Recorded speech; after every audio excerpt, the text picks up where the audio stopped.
When Bruce Lee burst onto the scene in the 1970s, he redefined cool for an entire generation. His electrifying presence on screen was unmatched, making him the undisputed icon of his time. The 1970s marked a golden age for Chinese kung fu films, a genre that captivated audiences worldwide. At the forefront of this movement stood a young martial artist who was more than just a fighter. He was a force of nature. Bruce Lee wasn't just charismatic, he was intense, fearless, and capable of stunts so jaw-dropping they seemed otherworldly. But here's the twist. These stunts weren't just cinematic illusions. They were real. Bruce Lee's unparalleled skill and discipline turned fiction into reality, leaving viewers questioning what was humanly possible. Step into the story of a man who didn't just blur the line between imagination and reality, he shattered it. Let's dive into one of his most unforgettable feats, a moment that cemented his place as a living legend. Bruce Lee's legendary one-inch punch, power beyond measure. Imagine a packed arena, buzzing with excitement. Every pair of eyes is locked on the legendary Bruce Lee, standing just inches away from his sparring partner. The tension is palpable as Lee surveys the scene, calm yet commanding, a true master at work. With perfect timing he strikes. His fist travels a mere inch, but the impact is nothing short of extraordinary. The sparring partner is launched backward, landing neatly in a chair placed behind him, proof of Lee's precision and control. This was the one-inch punch, a move so mind-boggling that without video evidence, it might have been dismissed as myth. The one-inch punch isn't about brute force. It's about mastery. Bruce Lee transformed what seemed impossible into a display of unmatched skill, proving that martial arts isn't just a physical endeavor, it's a discipline of the mind and body working in perfect harmony. How did he do it? Unlike conventional punches that rely on raw power, the one-inch punch is a biomechanical marvel. According to Jessica Rose, a biomechanical researcher at Stanford University, this iconic move begins in the legs.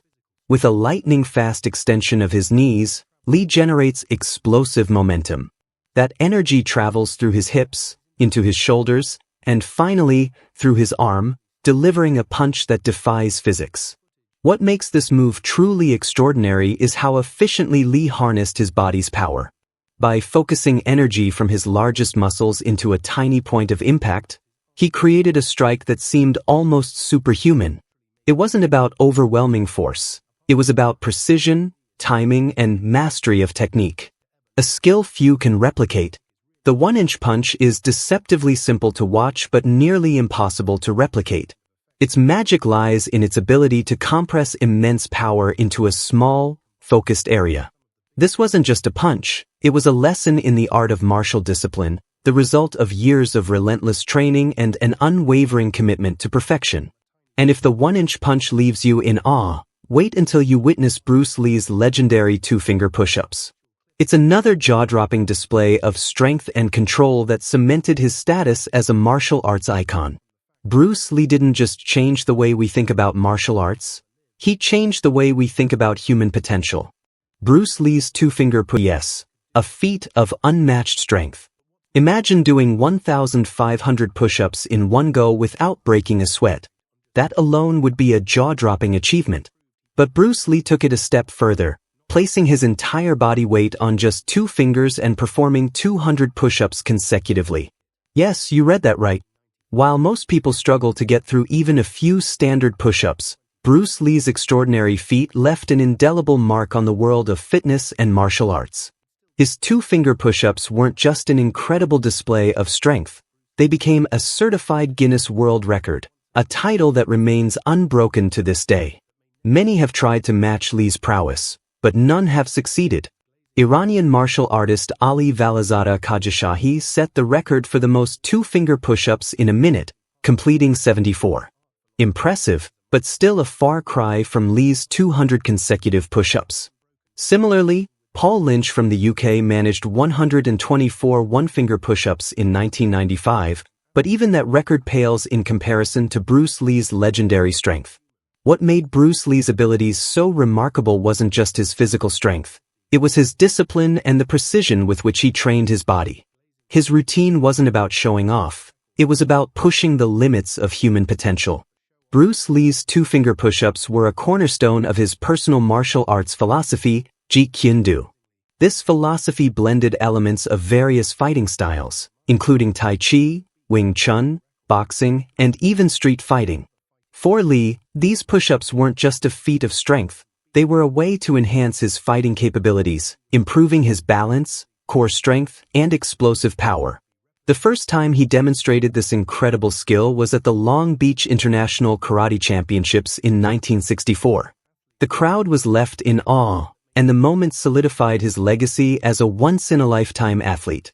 Even Joe Weider, the father of bodybuilding, praised Bruce Lee's physique as one of the most defined he had ever seen. But Lee's strength wasn't just for show. It was a reflection of his unparalleled dedication to the art of martial combat. From one-handed push-ups to the infamous two-finger variation, his workouts were designed to make him not just strong, but invincible. If his two-finger push-ups don't impress you, perhaps the records of his real-life fights will. Bruce Lee wasn't just a martial artist. He was a phenomenon who redefined what it means to push the boundaries of human capability. Bruce Lee's only recorded real fight, the truth behind the legend. Bruce Lee's cinematic fight scenes, whether trading blows with Chuck Norris in the Roman Colosseum or taking on 10 opponents in Fist of Fury, are legendary. But one question has always lingered. Did Bruce Lee actually fight in real life? The answer is yes. While most of his real-life fights weren't filmed, Lee preferred to keep these encounters private. There is one notable exception. In 1967, during the Long Beach International Karate Championships in California, Bruce Lee sparred with some of his top students in front of a live audience. And thankfully, it was caught on camera. This wasn't a choreographed scene or an exhibition for the big screen.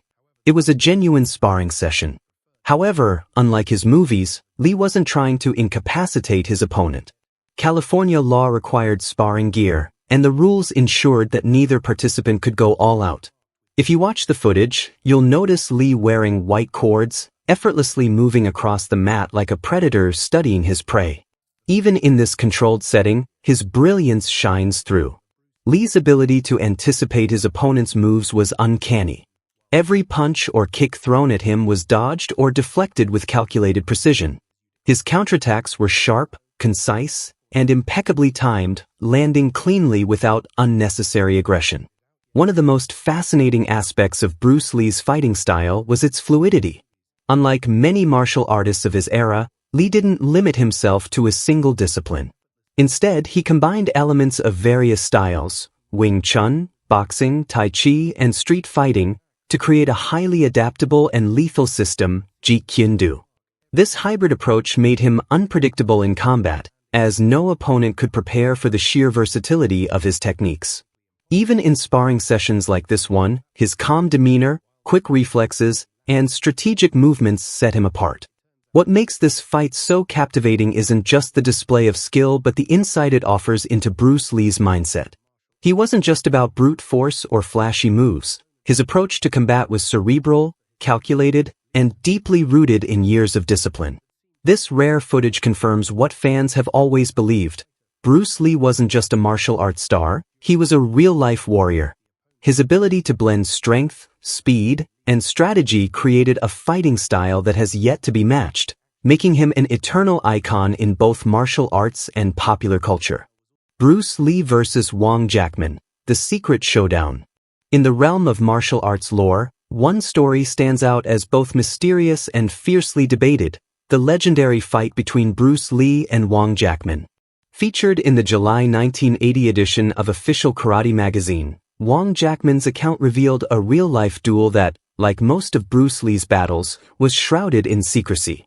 While top martial artists of the time showcased their skills in front of roaring crowds, Bruce Lee preferred his defining moments to unfold behind closed doors.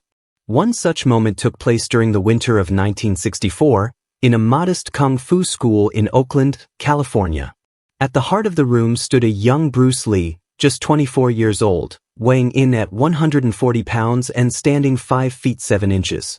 At this point, he was far from the global icon he would soon become. Across from him was Wong Jackman, slightly taller at 5 feet 10 inches and weighing 135 pounds. Both men shared Chinese heritage and a passion for martial arts, but that's where their similarities ended. This was no ordinary match. There were no rules, referees, or safety measures. The fight was raw and unfiltered, witnessed only by 13 spectators, including Bruce's wife, Linda Lee, who later chronicled the event in her book, Bruce Lee, The Man Only I Knew. According to Linda's account, the fight began with a formal bow before Wong unleashed a series of straight punches rooted in his Wing Chun style. But Bruce's speed and power quickly overwhelmed Wong. Linda described the match as an intense and one-sided affair, with Bruce's relentless attacks forcing Wong into retreat. At one point, Wong reportedly turned and ran, only to be swiftly overtaken by Bruce, who brought him to the ground. The fight ended moments later with Wong surrendering, leaving Bruce victorious in what Linda characterized as a brief but intense duel. The story doesn't end there. Wong Jackman later disputed Linda's account, claiming the fight wasn't as one-sided as portrayed. He denied being overwhelmed, tackled, or forced to submit. Unfortunately, with Bruce Lee passing away just years later, the true details of this fight remain elusive, leaving room for speculation and myth. Regardless of the differing narratives, one thing is certain: this fight marked a pivotal moment for Bruce Lee.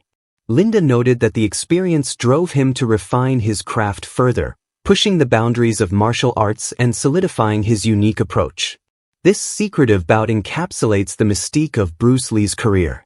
Whether or not Wong's version holds more truth, the tale highlights Bruce's unparalleled determination and skill. It's a story that adds yet another layer to his legend, proving that even in private, his battles left an indelible mark on those who witnessed them. Master of Nunchaku, Bruce Lee's journey. When you think of Bruce Lee, his mastery of the nunchaku instantly comes to mind. These iconic weapons are now synonymous with Lee himself, but interestingly enough, he initially despised them. Nunchucks have been a staple in martial arts for over 400 years, yet they weren't the weapon of choice in the 1960s and 70s. Most martial artists favored traditional weapons like the Chinese sword, believing that nunchaku had limited use in combat.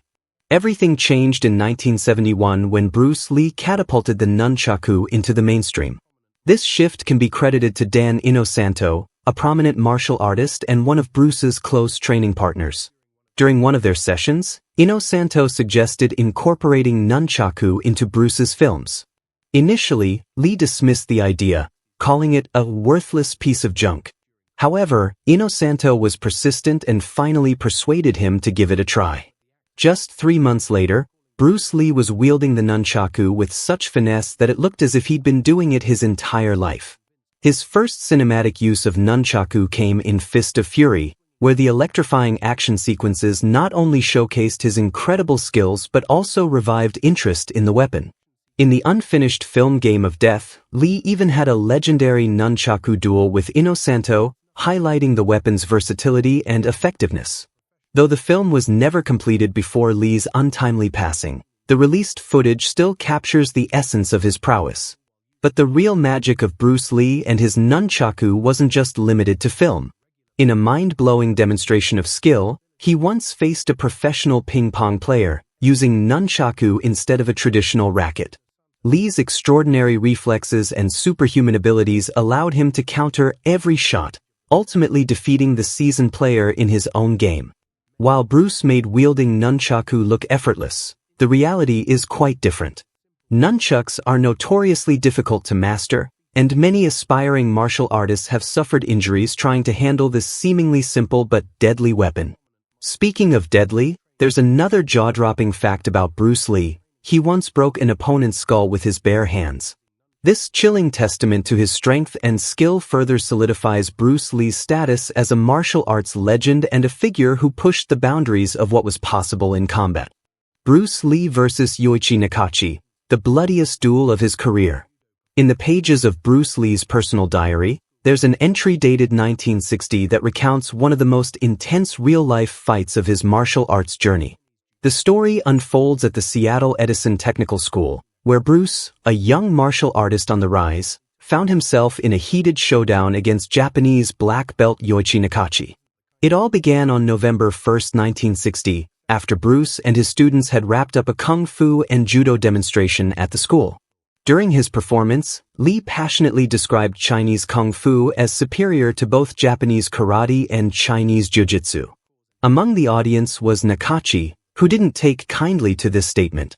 He challenged Lee's claim, asserting that Chinese kung fu was too soft to be truly lethal. To settle the debate, Nakachi threw down a challenge, one Bruce initially declined, hoping to avoid trouble at his school. But Bruce's students were eager to see him defend his philosophy and skills. Nakachi didn't back down either, escalating the tension with a bold provocation. He sent one of his disciples to deliver a stinging message to Lee, stating, "If you want to end up in the hospital, accept the challenge." This was the final straw. Determined to prove the power of his art, Bruce Lee accepted.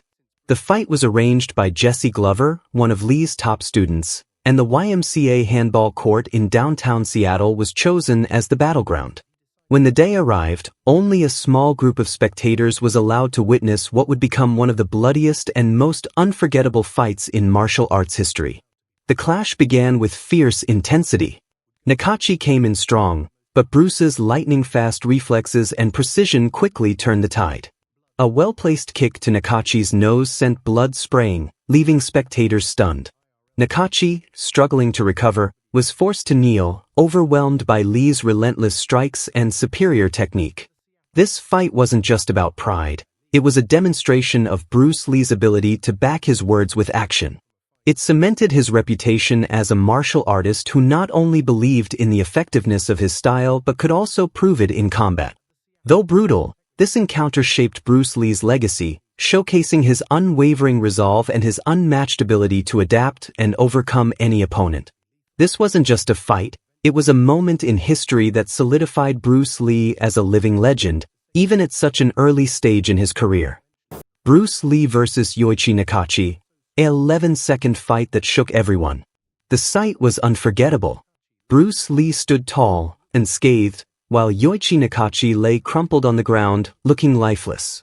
For a fleeting moment, even Bruce Lee feared the worst. Had he just taken a life?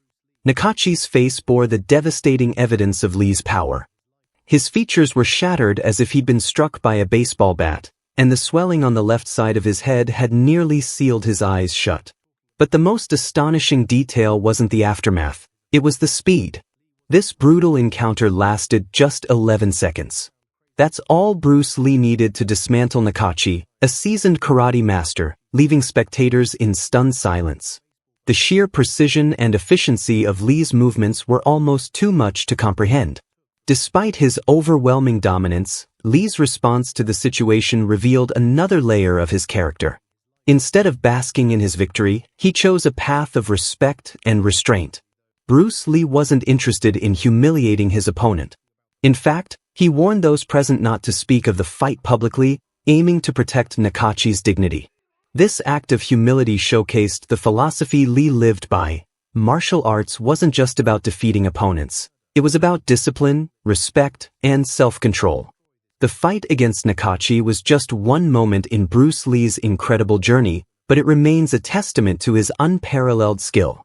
And if leaving a karate master broken in mere seconds doesn't illustrate his strength enough, consider this. Bruce Lee once shattered a 45-kilogram sandbag with a single kick. This wasn't just physical power. It was a combination of flawless technique, unyielding focus, and a determination that transcended limits. Moments like these are why Bruce Lee remains not just a martial artist but a legend, whose feats continue to inspire awe across generations. Bruce Lee's legendary kicks, power redefined.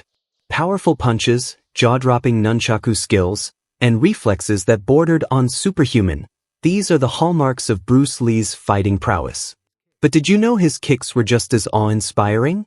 One legendary tale showcases the lethal force behind Lee's infamous kicks.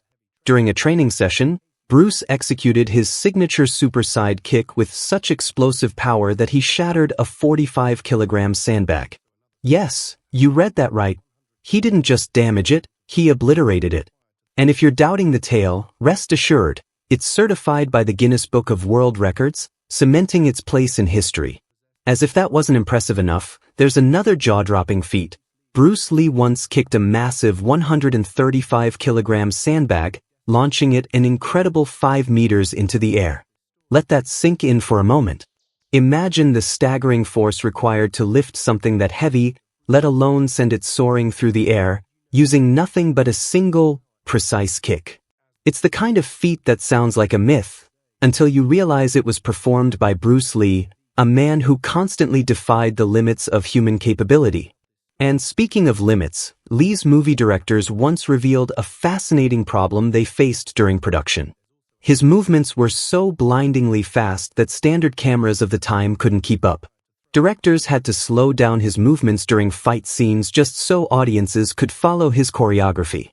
Imagine being so quick that technology struggles to capture your brilliance. Bruce Lee didn't just kick hard, he redefined what humans believed was possible. His unparalleled combination of strength, speed, and precision left a legacy that still inspires fighters and fans to this day. Too Fast to Be Filmed, Bruce Lee's Blazing Speed. When The Green Hornet premiered in September 1966, it wasn't just another action series. It was Bruce Lee's breakthrough into mainstream stardom.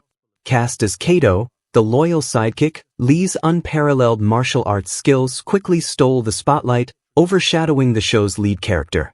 While audiences were captivated, filmmakers faced an unexpected challenge. Bruce Lee was simply too fast for their cameras. According to Bruce Lee, A Life by Matthew Polly, Lee's confidence in his kung fu was unshakable. He believed his moves would mesmerize viewers on screen. However, the reality struck hard when he saw the initial footage. His strikes and movements were so lightning quick that the cameras couldn't track them properly. The result? A blur of action that left his dynamic style almost invisible. To fix this, the crew had to reshoot many scenes with Lee deliberately slowing down his movements so viewers could appreciate his intricate technique.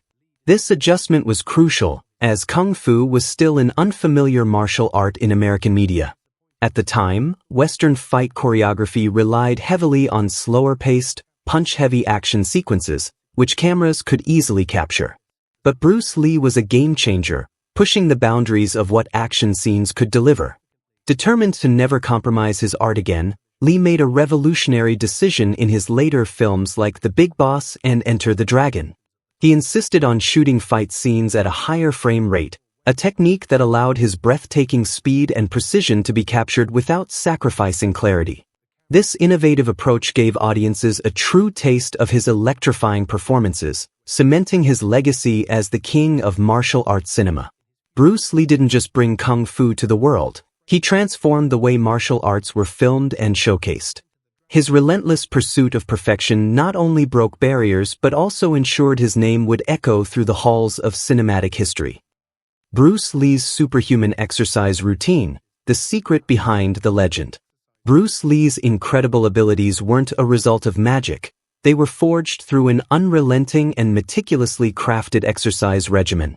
Every jaw-dropping feat he achieved, whether on screen or in real life, was rooted in his unparalleled dedication to fitness. Let's dive into what made his routine truly legendary. Lee placed immense value on cardio, believing it was the cornerstone of his endurance. On Mondays, Wednesdays, and Fridays, he ran 2 to 6 miles, pushing his limits with each stride. On the other days, he switched gears to cycling, covering an impressive 10 miles. To top it off, he added a 20-minute jump rope session. Experts believe he alternated between running and cycling to keep boredom at bay and maintain his motivation. Flexibility, reaching beyond limits.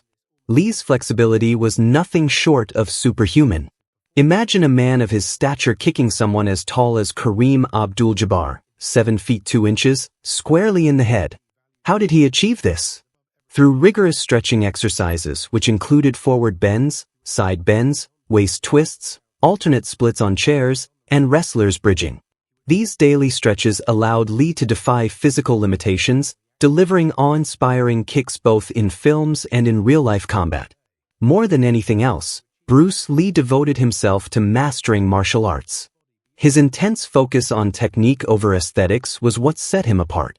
Those close to him noted that his training schedule revolved around refining his skills. On Mondays, Wednesdays, and Fridays, Lee concentrated on his punches. He practiced shadowboxing, heavy bag drills, footwork routines, and sparring sessions. On the remaining days, he shifted his focus to kicks, combining heavy bag practice, advanced footwork, and sparring. This balanced approach ensured he remained a well-rounded fighter. Though rarely photographed lifting weights, Bruce Lee incorporated weight training into his routine. His goal wasn't to bulk up for appearance but to gain practical strength for real-life combat. This focus on functional fitness enabled him to perform feats like dislocating a man's shoulder with a single slap, a testament to the devastating power behind his strikes. Bruce Lee's workout routine was more than just exercise. It was a way of life. His commitment to constant improvement, unparalleled discipline, and innovative approach to fitness turned him into a global icon and a symbol of human potential.